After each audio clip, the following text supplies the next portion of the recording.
हम चैप्टर पढ़ रहे थे चार्ज पंचम की नाक, ठीक है, 10th क्लास। अब हम जो है आगे पढ़ते हैं, इसका पेज नंबर,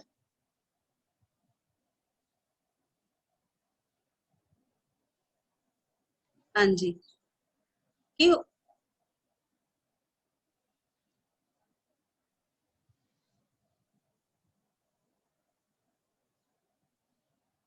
हुकामों के चेहरे पर उदासी के बादल छा गए और एक खास कमेटी बनाएगी और उसके ये जिम्मे यह काम दे दिया गया कि जैसे भी हो ये काम होना है और इस नाक का दारोमदार आप पर है, ठीक है।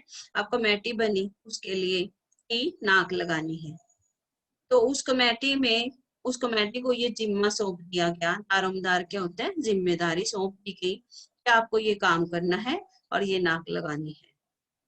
आखिर में मूर्तिकार को बुलाया गया, आखिर में मूर्तिकार को बुलाया गया, उसे मसला हल कर दिया। वह बोला, पत्थर की किस्म का ठीक पता नहीं चला तो परेशान मत होइए, मैं हिंदुस्तान के हर पहाड़ पर जाऊंगा, ऐसा ही पत्थर खोज कर लाऊंगा, ठीक है। और कमेटी के सदस्यों की जान में जान आ गई कि अब चलो ये काम जो है पूरा हो जाएगा। फिर है कि सभापति ने चलते चलते गर्व से क्या कहा, ऐसी क्या चीज है जो हिंदुस्तान में नहीं मिलती, हर चीज इस देश के गर्भ में छिपी है, जरूरत है खोज करने की, खोज करने के लिए मेहनत करनी होगी, इस मेहनत का फल हमें मिलेगा, आने वाला जमाना भी खुशहाल होगा। मतलब भारत में ऐसी कोई चीज नहीं है जो नहीं मिलती, ठीक है। तो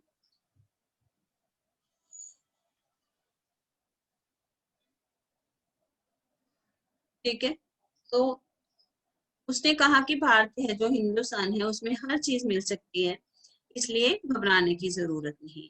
फिर छोटा सा भाषण फौरन अखबारों में छप गया, ठीक है।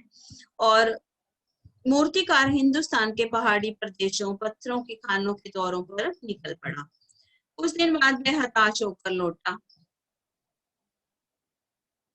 कुछ दिन बाद वह हताश होकर लौट आया। हताश होकर मतलब निराश होकर, ठीक है। हताश होता है निराश होना, ठीक है। तो वो हताश होकर लौटा। उसके चेहरे पर लानत बरस रही थी, लानत मतलब सब कोई उसको जो है गालियां दे रहा था, गुस्सा कर रहा था। उसने सिर लटकाकर खबर दी, हिंदुस्तान का चप्पा चप्पा खोज डाला, पर इस किस्म का पत्थर जो है कहीं नहीं मिला, ये पत्थर विदेशी है। अब उसने नई प्रॉब्लम जो है खड़ी कर दी कि पत्थर विदेशी है, हिंदुस्तान में ये पत्थर कहीं नहीं मिला। सभापति ने तैश में आकर कहा, लानत है आपकी अकल पर, विदेशों की सारी चीजें हम अपना चुके हैं, दिल दिमाग तौर तरीके रहन सहन, जब हिंदुस्तान में बाल डांस तक मिल जाता है तो पत्थर क्यों नहीं मिल सकता।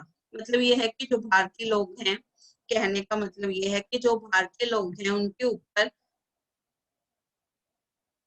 विदेशियों का इतना असर है कि उनका वो सोचते हैं उनकी तरह, उनका दिमाग उनकी तरह चलता है, उनके जैसे उन्होंने तौर तरीके अपना लिए, रहन सहन है जो वो सारा कुछ ऐसा अपनाया हुआ है उन्होंने विदेशी। तो फिर एक पत्थर है जो वो क्यों नहीं मिल रहा यहाँ पर, जब सारी चीजें विदेशों की भारत में मिल जाती हैं। इसका मतलब ये भी निकलता है कि भारतीय लोगों के ऊपर विदेशियों का बहुत ज्यादा असर है, विदेशी माहौल है, उसके तरीके से जो है हिंदुस्तानी रहना पसंद करता है, ठीक है। और उसी और जो दिमाग है वो भी वैसा बन चुका है। अब मूर्तिकार चुपचाप खड़ा था, ठीक है।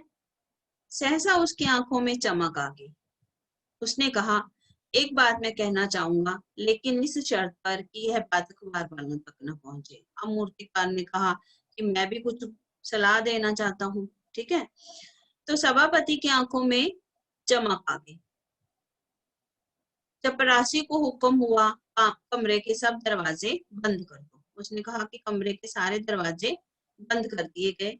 मूर्तिकार ने कहा, देश में अपने नेताओं की मूर्तियां भी हैं, अगर इजाजत हो तो आप लोग ठीक समझें, तो मेरा मतलब है जिसकी नाक इस लाट पर ठीक बैठ जाए उसे उतार लाया जाए। अब वो कहता है कि जो अपने देश के नेता हैं उनकी भी तो मूर्तियां लगी हैं, अगर हो सके तो किसी में उनमें से किसी की नाक है जो इस लाट पर ठीक बैठ जाए, उसी तरह की नाक मिल जाए और उसे उतार लाया जाए। अब क्या हुआ, सबकी आंखों में क्या हो गया, चमक आ गई।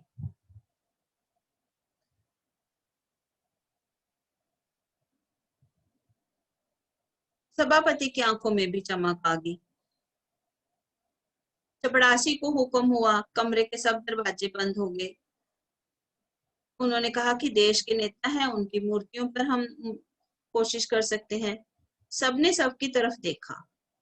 सबके आंखों में एक क्षण की बदहवासी के बाद खुशी तैरने लगी। सभापति ने धीमे से कहा, लेकिन बड़ी होशियारी से।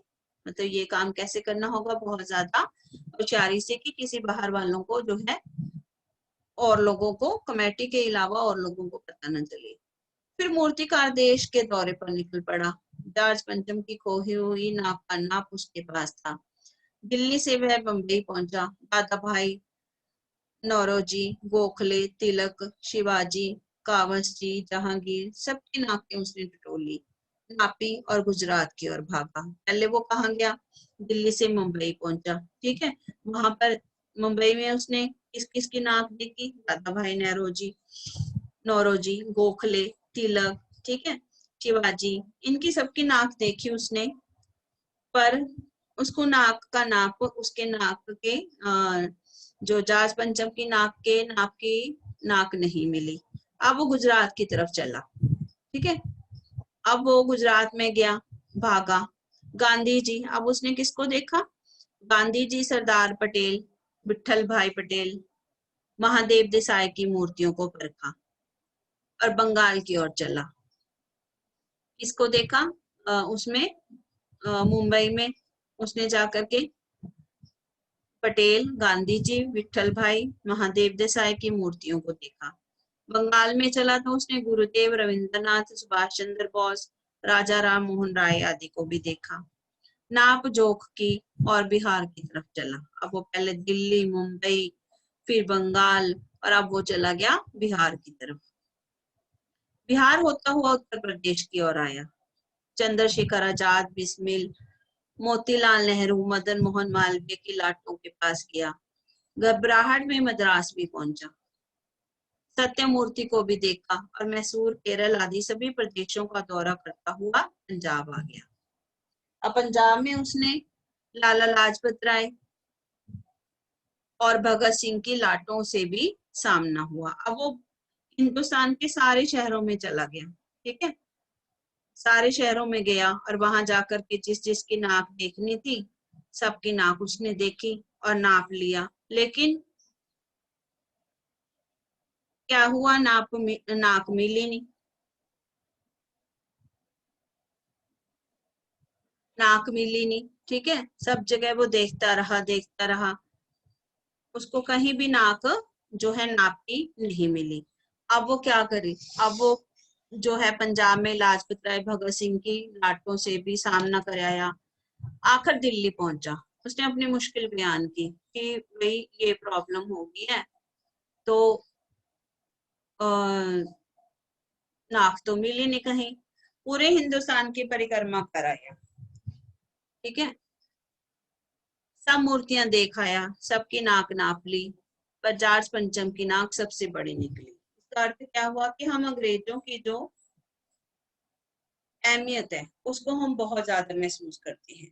ठीक है, और उनको, उनकी इज्जत, हमें लगता है कि भारतीयों के दिमाग में अभी भी ये है कि उनकी इज्जत बहुत बड़ी है। मतलब हमारे जितने बड़े बड़े लोग हैं, बड़े बड़े नेता हैं, लेकिन सबसे जरूरी चीज क्या होती है कि उन मूर्तियों की जो नाक है, उन सबसे बड़ी नाक किसकी लगती है हमें, अंग्रेजों की। सुनकर सब हताश हो गए, झुंझलाने लगे। मूर्तिकार ने ढांढस बजाते हुए आगे कहा, सुना है बिहार सेक्रेटेरिएट के सामने सन 42 में शहीद होने वाले बच्चों की मूर्तियां स्थापित है। अब देखो उसका दिमाग क्या चल रहा है कि उसने कहा कि अब जो है बिहार सेक्रेटेरिएट में जो है शहीद होने वाले जो बच्चे थे, उनकी मूर्तियां भी हैं, शायद बच्चों की नाक फिट हो जाए। मतलब सोच कितनी घटिया है। अब वो वहां से जब हट गया तो काम करने का तरीका भी देखो कि कैसे, सीधा ना जा करके कैसे, पहले उसने पूरा हिंदुस्तान घूम लिया, अब वो सेक्रेटेरिएट में जो शहीद हुए बच्चों की नाक की तरफ उसका ध्यान चला गया। फिर नेताओं की नाक उसने पहले ढूंढी, पत्थर ढूंढा, नेताओं की नाक ढूंढी, अब वो चला गया बच्चों की नाक पर। फिर वो कहता है कि बच्चों की नाक शायद फिट बैठ जाए, ये सोचकर वहां भी पहुंचा, पर उन बच्चों की नाकें भी इससे कहीं बड़ी बैठती हैं। अब बताइए मैं क्या करूं। अब नेताओं की नाक है वो भी नहीं फिट बैठी, तो अब वो मूर्तिकार कहता है कि जो है जितने भी शहीद हुए हैं, नेता हुए हैं, सबकी नाक जो है वो बहुत अलग है और इनकी नाक अलग है। अब वो कहता है कि हमारे देश के नेता हैं जो, उनकी नाक फिट नहीं बैठती, बच्चों की नाक फिट नहीं बैठती, अब बच्चों की नाकें भी हैं जो सबसे बड़ी हैं। अब बताइए मैं क्या करूं। राजधानी में सब तैयारियां थी, पंचम की लाट को मल मल कर नहलाया गया, मतलब उसके बुत को रोगन लगाया गया, सब कुछ हो चुका, सिर्फ नाक नहीं थी। ठीक है, सारी सब कुछ था, तैयारियां हो गई थी, लेकिन नाक का मसला अभी भी चल रहा था। बात फिर बड़े हुकामों तक पहुंची, बड़े अफसरों को पता चला कि भाई नाक जो है नाक जो है अभी तक वो नहीं हुई, सेट नहीं बैठी। अब सब तैयारियां, राजधानी में सब तैयारियां थी, जाट पंचम की लाट को मलमल कर नहलाया गया, रोगन लगाया गया, अब सिर्फ नाक नहीं थी। बड़े हुकामों तक जब बात पहुंची तो खलबली मच गई। जाट पंचम की नाक ना लग पाई तो फिर रानी का स्वागत करने का क्या मतलब। यह तो अपने नाक कटाने वाली बात हुई, यह तो ऐसे हो गया कि हमारी नाक कट जाएगी। अब लेकिन मूर्तिकार पैसे से लाचार था, यानी हार मानने वाला कलाकार नहीं था। उसको लग रहा था कि कुछ ना कुछ इंतजाम हो जाना चाहिए। एक हैरत अंगेज ख्याल दिमाग में कौंधा, उसने पहली शर्त दोहराई।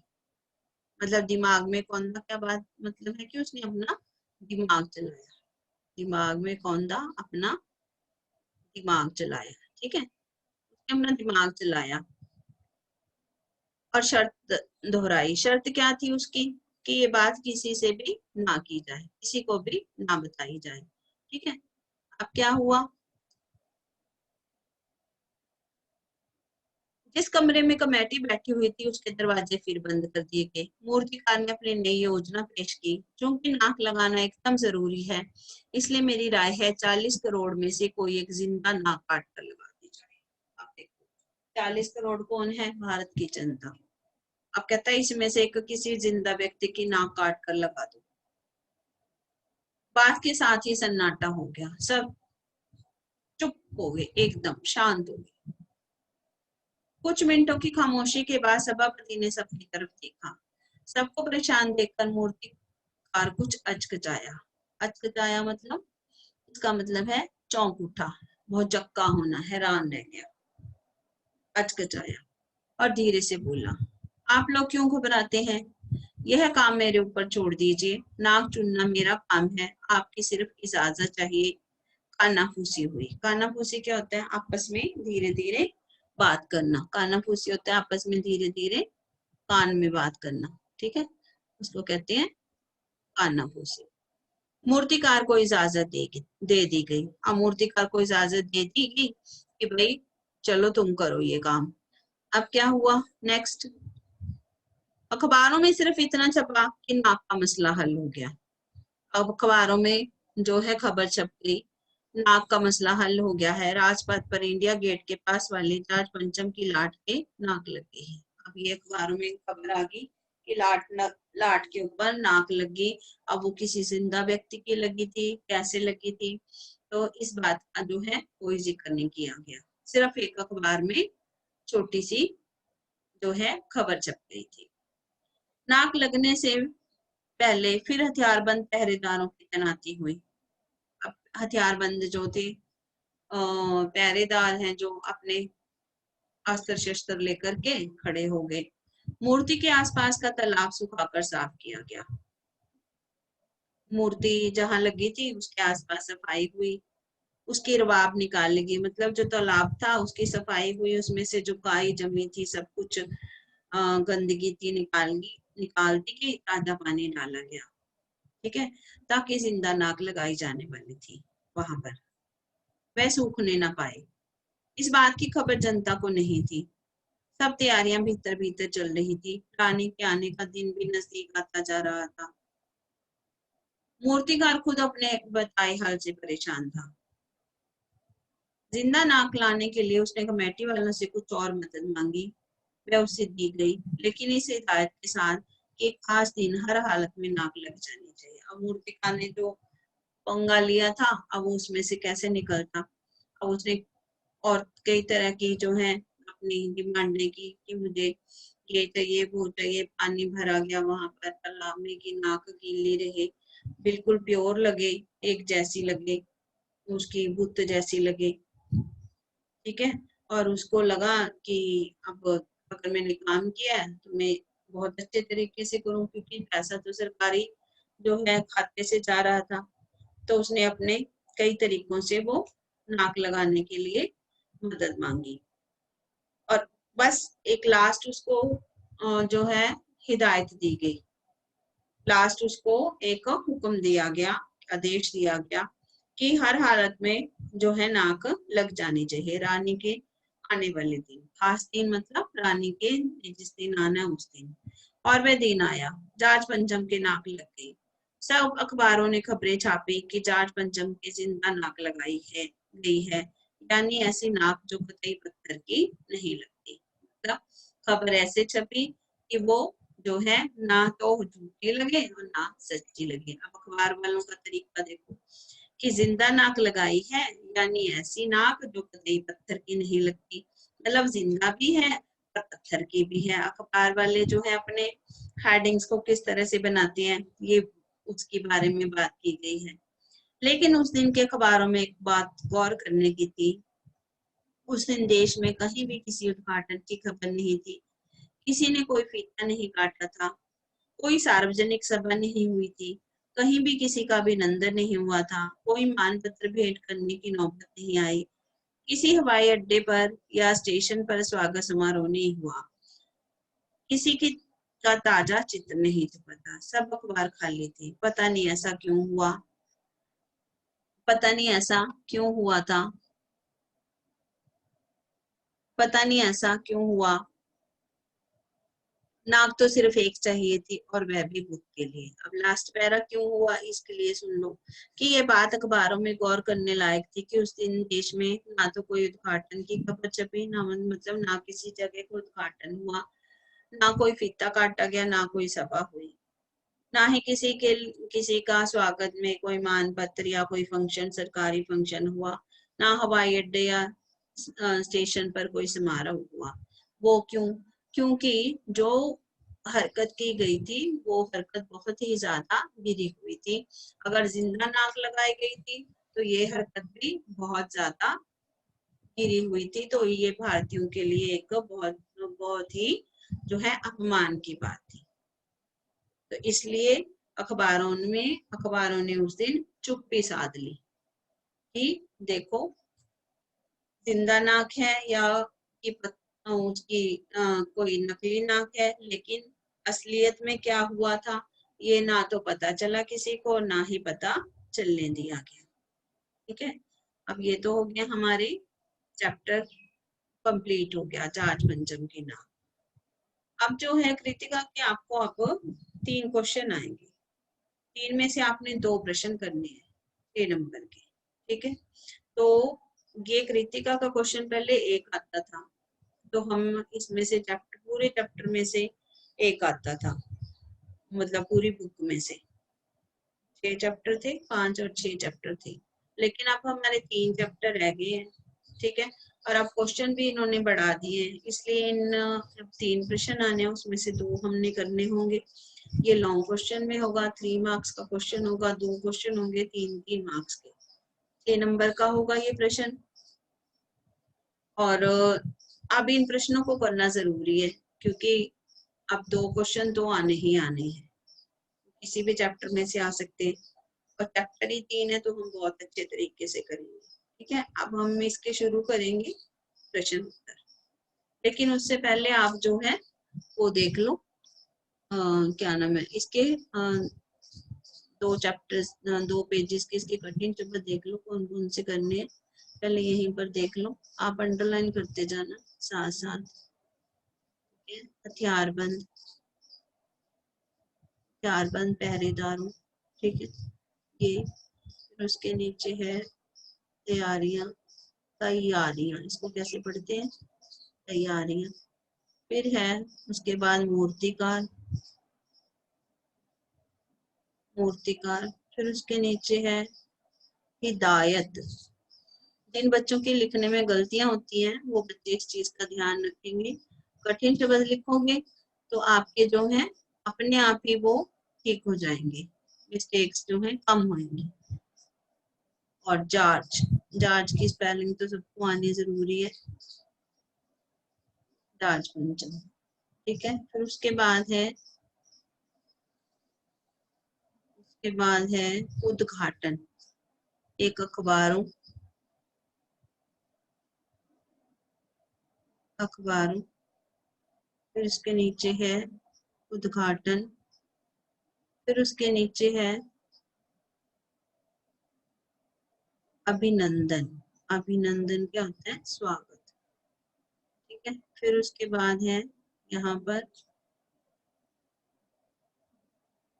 मानपत्र, ठीक है। फिर उसके बाद है नौबत, एक रह गया यहाँ पे सार्वजनिक, सार्वजनिक, ठीक है। और उसके बाद है नौबत, नौबत। फिर है हवाई अड्डे, अड्डे, अड्डे और स्टेशन, ठीक है। फिर उसके बाद है स्वागत समारोह, ठीक है। और इसके बाद अब नेक्स्ट पिछला पेज देखते हैं हम लोग, ये पहले वाला पेज है जो, पेज में देख लो ये काफी सारे वर्ड्स हैं इसमें, जैसे विठल भाई, ये सारे विठल भाई, विठल भाई, ठीक है। उसके बाद मूर्तियों, मूर्तियों। फिर नीचे, फिर नीचे है रविंद्रनाथ, ठीक है। फिर है सुभाष चंद्र, उसके बाद है बिस्मिल, ये सारे वर्ड्स हैं जो, ठीक है। इसमें से आपने सारे नाम है जो लिख लेने। नीचे है उसके बाद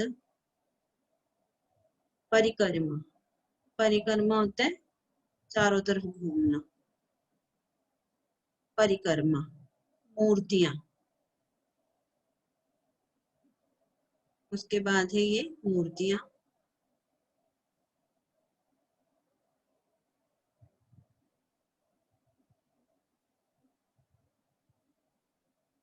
मूर्तियां, ठीक है।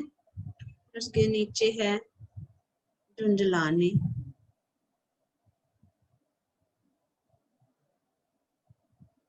फिर है उसके बाद सेक्रेटेरिएट, सेक्रेटेरिएट, ठीक है। उसके बाद है,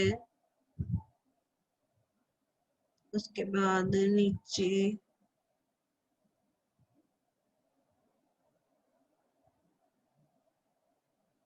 हैरत अंगेज, हैरत अंगेज। कई वर्ड्स हम बोलते हैं और लिखने में उनके जो है, लिखने में उनकी स्पेलिंग कुछ और होती है और हम बोलने में जो है कुछ और बोलते हैं, ठीक है। तो इसके बाद है कौंधा, कौंधा। फिर है उसके बाद कौंधा, ठीक है।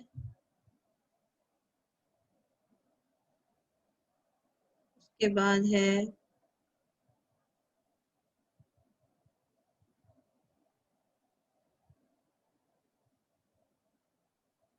उसके बाद है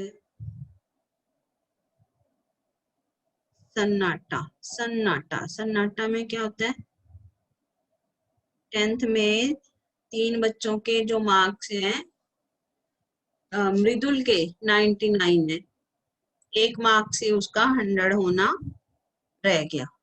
ठीक है, तो आपका वो 1 मार्क है जो वो भी कम नहीं होना चाहिए। तो आप जो है स्पेलिंग को भी बहुत ध्यान से देखो, 1 मार्क भी आपका कम नहीं होना चाहिए।